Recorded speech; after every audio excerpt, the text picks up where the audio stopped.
I am Emma, 27 years old, working as a web designer. I was born and raised in a small rural town, growing up in a household that included my grandparents, my parents, and my younger sister, Maria. Though we lived under the same roof, the treatment we received was vastly different. Maria, who is 8 years younger than me, was the cherished daughter, the bright star in my parents' eyes. From a young age, she was showered with affection, praise, and every opportunity possible.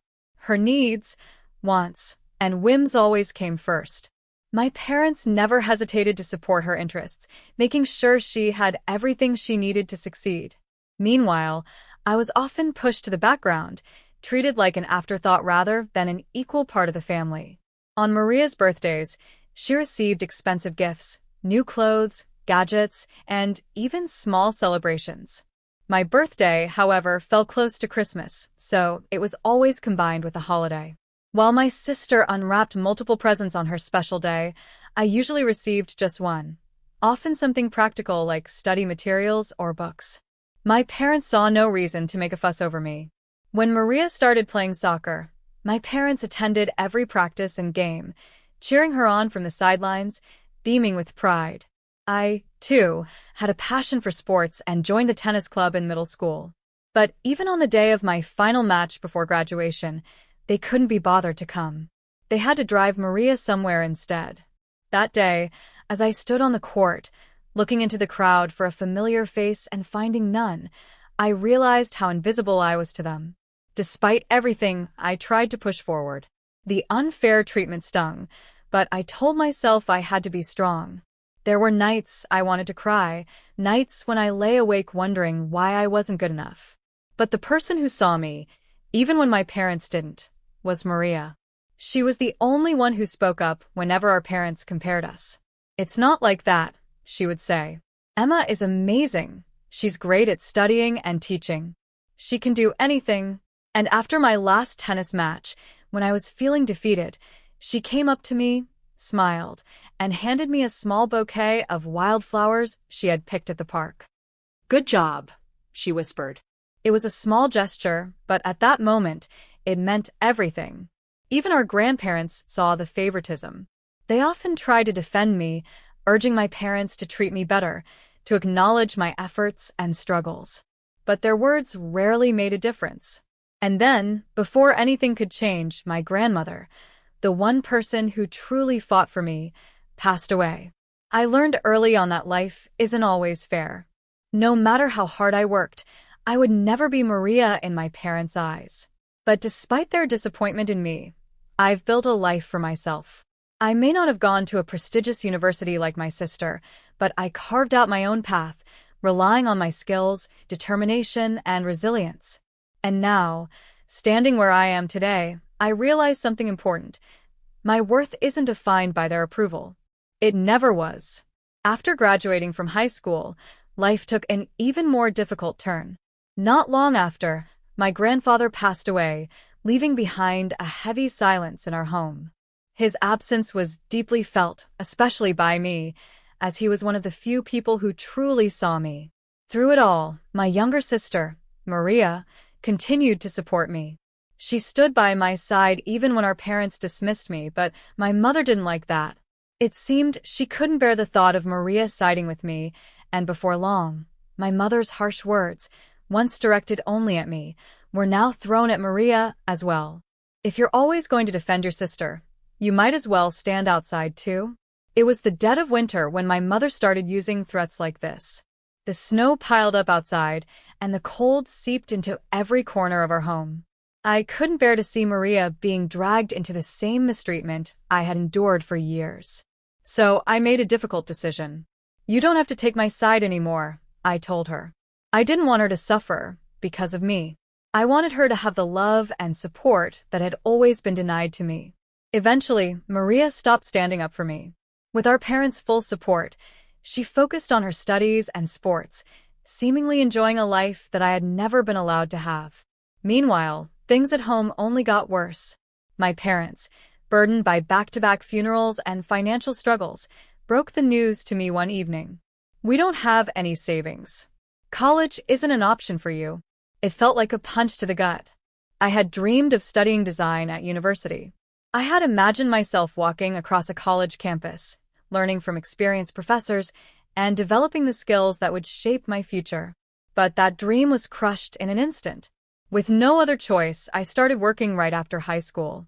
Still, my passion for design refused to fade. Determined to at least work in a creative field, I took an office job at a small design company a little far from my hometown. The company specialized in creating websites for women's services like hair salons and nail salons. It wasn't exactly what I had envisioned, but it was a step in the right direction. I made it clear from the start that I wanted to learn, and I repeatedly asked for more responsibilities. Eventually, I was given the chance to work as an assistant to the professional designers in the office. The work was challenging and the learning curve was steep.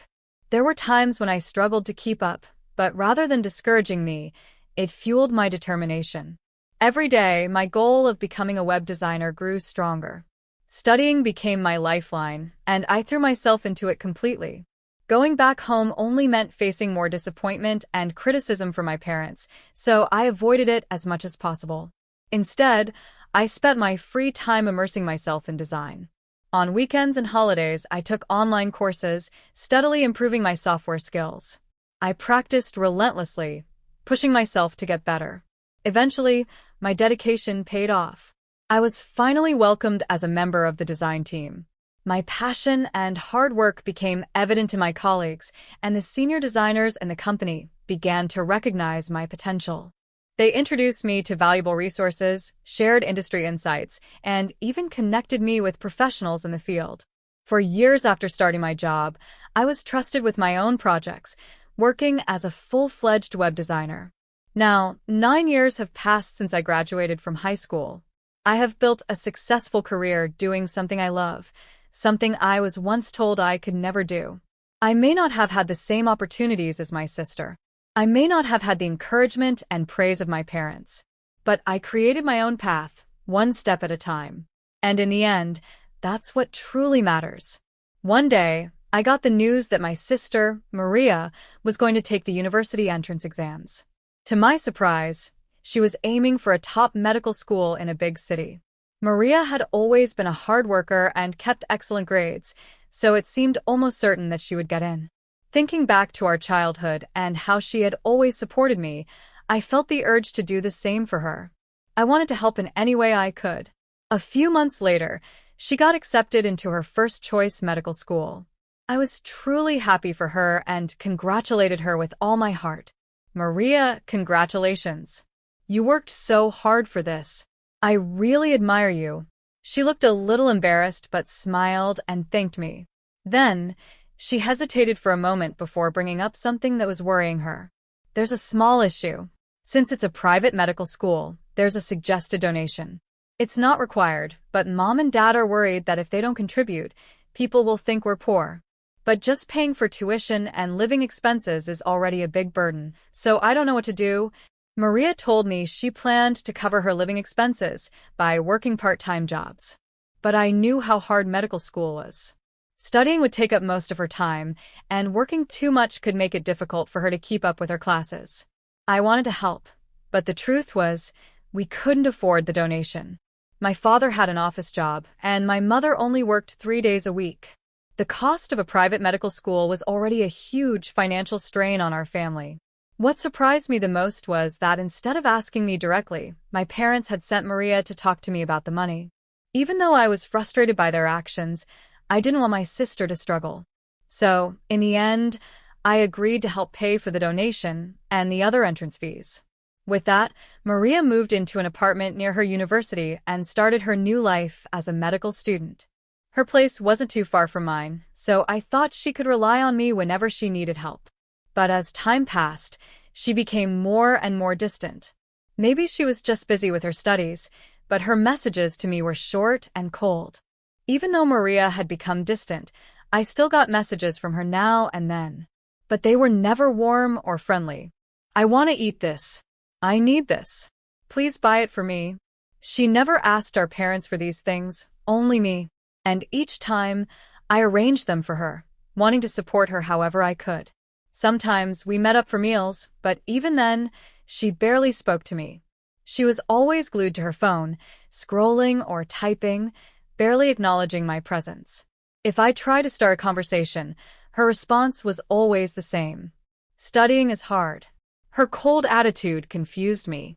She had always been kind to me before, so why was she acting this way now? Even today, it felt like she had only agreed to meet because I had insisted. Hoping to lighten the mood, I brought up our parents with a playful tone. Mom and Dad probably only care about you, though. Maria suddenly looked up and stared at me. Then she let out a small, sharp laugh. Of course. A medical student like me and a high school graduate like you are completely different. No one cares about a job that doesn't need a degree. Her words felt like a slap. My heart dropped. There's no need to say it like that, I said quietly. But it's true, she replied, her voice cold. Being a designer is just a title. Anyone can learn to make websites if they look it up online. It would be better if you had a real qualification, but that might be tough for someone like you who never went to college. I clenched my fists. It's not that simple, I said. I study and work hard every single day.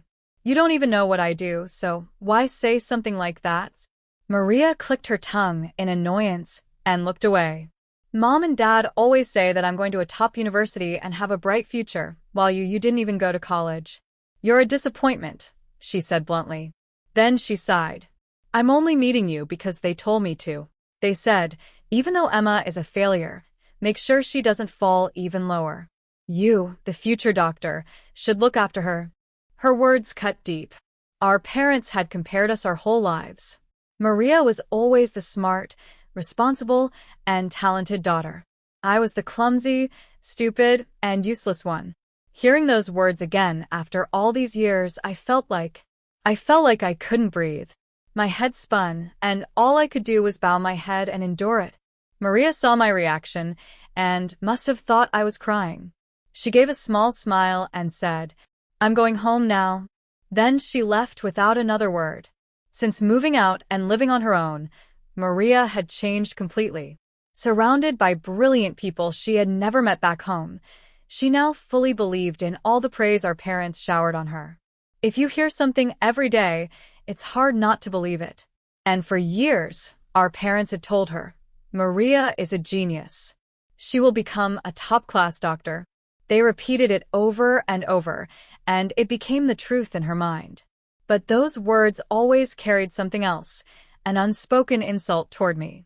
And it seemed like Maria had naturally adopted the same view. Returning home for the holidays. At the end of the year, I went home for the holidays as usual. This time, my parents asked me to come back with Maria, even though she always treated me coldly.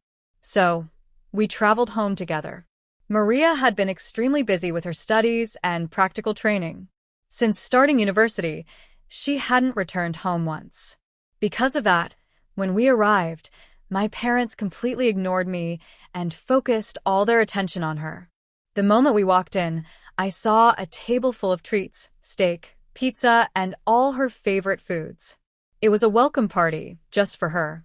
In the evening, neighbors, relatives, and even her old classmates gathered at our house for a big celebration. Maria was clearly enjoying the attention. She smiled as she started boasting loudly to the crowd. Mom keeps telling me to come home more often, but my university is a top-ranked one. It's the hardest medical school, so of course studying is tough. Even though I'm still a student, we have so many team projects, and I can't just leave everything behind to relax at home. People are always contacting me about something. It's honestly exhausting. I stood in the kitchen, pretending to cook, but I could still hear her loud voice echoing through the room. To my parents and relatives, her bragging probably sounded impressive. But to the neighbors and classmates, I could tell it was starting to get annoying. Maybe they were getting tired of hearing Maria talk about herself, because when I brought over some wine, an elderly neighbor suddenly changed the subject.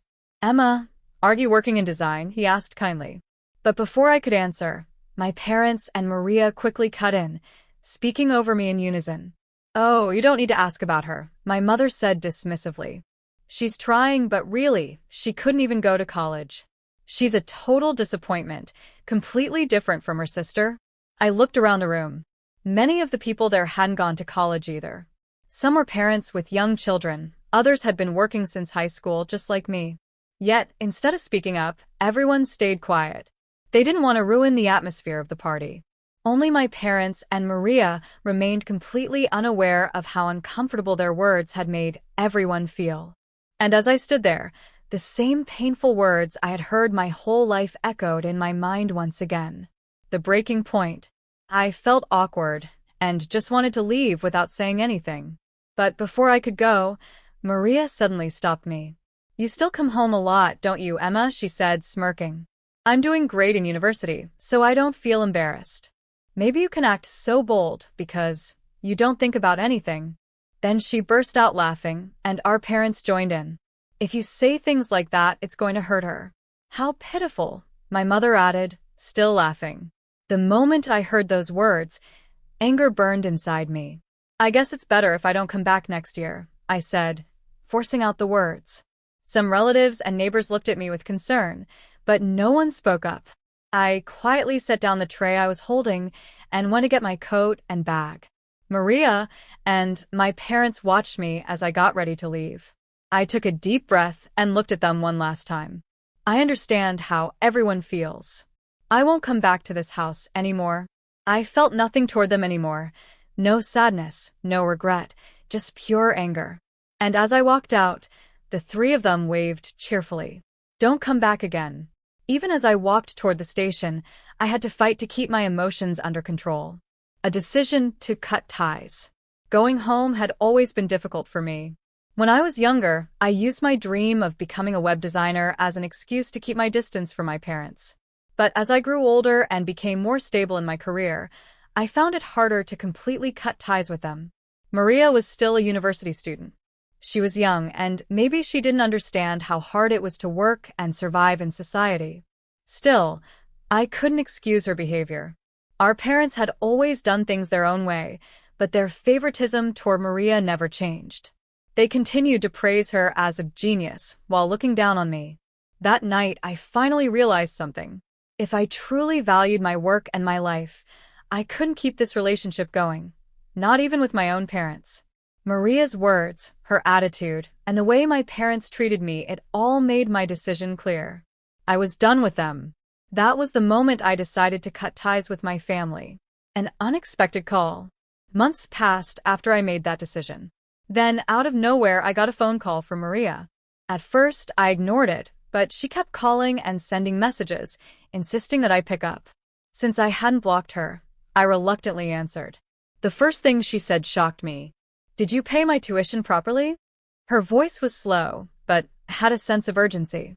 I stayed calm and replied, "I already paid for the donation and the entrance fee before you started school." There was a pause. Then she asked, "What about this year's tuition?" "The university is demanding payment." I didn't even hesitate. "I don't know anything about that."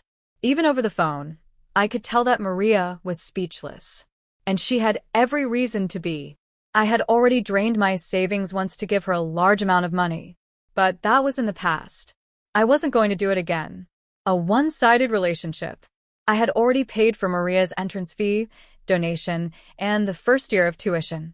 My savings were almost gone, but I had planned to cover more payments as they became due. However, after what happened at the end of the year, I couldn't believe they had the nerve to ask me for more money. They had told me not to come home. Yet now, they expected me to pay for Maria's tuition? I was only asked to cover a donation, right? I said firmly. "I paid the other amounts because I wanted to support you. But didn't Mom and Dad send you to an expensive private university because they could afford it? Or did they send you without having the monies?" Maria hesitated. "That's not it. I have a lot of rich friends, so I have expenses beyond just living costs. Mom and Dad somehow manage those extra costs, but that's why they don't have money left for tuition. So they told me to ask you." I felt disgusted. The truth was, I had been able to help Maria because I had worked hard to advance in my career. I had switched to a bigger design company, and my skills were recognized. My salary had increased significantly, and since I was always busy with work, I rarely spent my money. This allowed my savings to grow. I had mentioned my job change to my parents before, so they must have planned to rely on me from the start. Once they realized I could afford not just the donation but also the tuition, they probably used the money meant for her education on her luxury expenses instead. Maybe I had been too trusting. But I no longer had the heart to forgive them. Supporting her tuition wasn't difficult for me financially, but I refused. They only wanted my money. A few days later, my parents called me, demanding that I pay for Maria's tuition. Their voices were urgent and accusing, as if I had done something wrong. I refused again. With every phone call, I felt more drained. It became painfully clear I wasn't a family member to them. I was just a source of money. They didn't care about me. They only cared about what I could give them. Maria, on the other hand, started calling me almost every day. If she had shown any real regret, if she had even once apologized, maybe I could have considered helping her again. But instead, all I heard were selfish demands. Please pay my tuition. If you don't, I'll be expelled. Scholarships and part-time jobs aren't enough.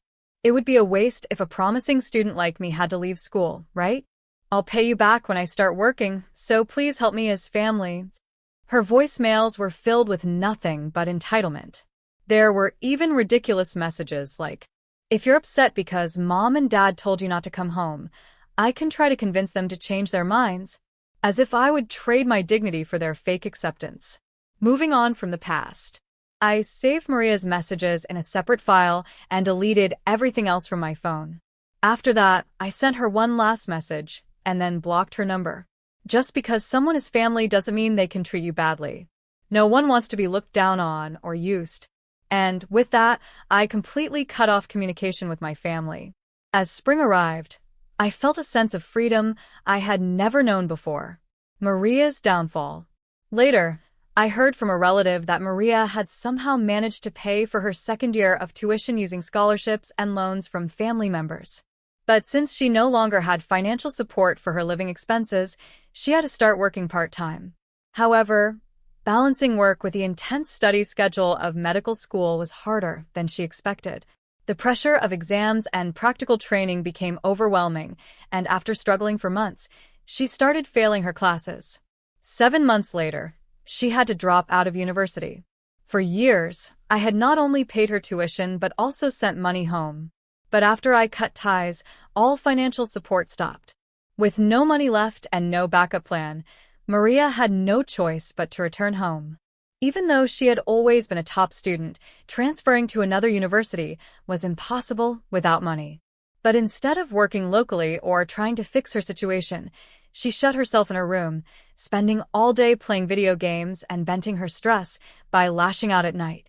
A friend who lived nearby told me that the sounds of shouting and arguments could be heard from my parents' house almost every day. The same parents who once adored Maria were now completely helpless. They didn't know how to deal with the daughter they had spoiled for so long. The collapse of my parents. One day, I happened to run into my parents by chance.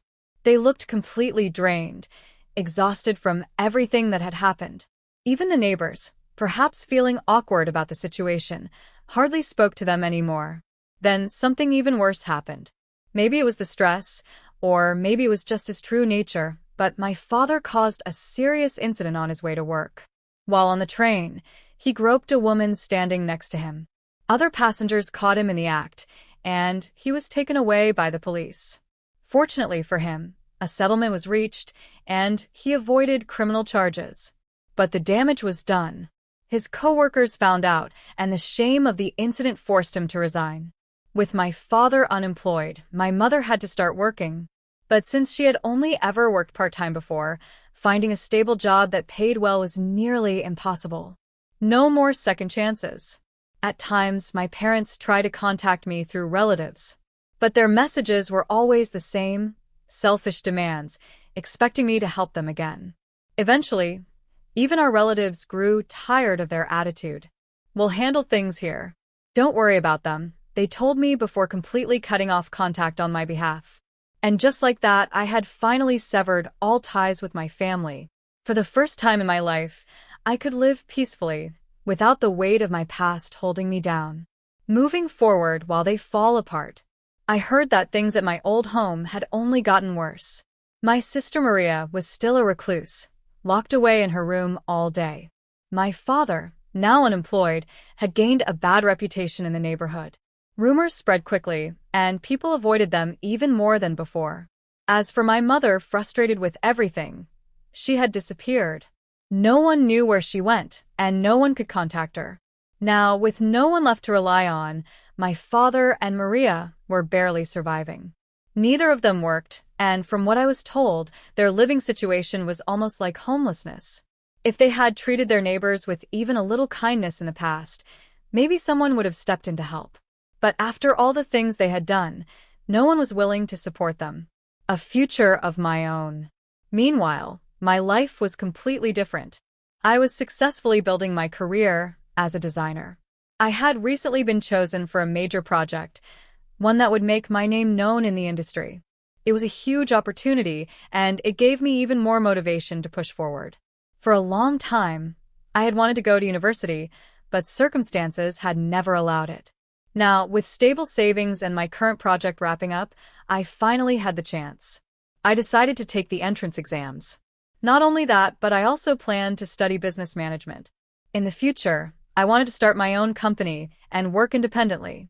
This new challenge excited me more than anything. For the first time in my life, I wasn't weighed down by the past. I was looking ahead, eager to see what I could accomplish next.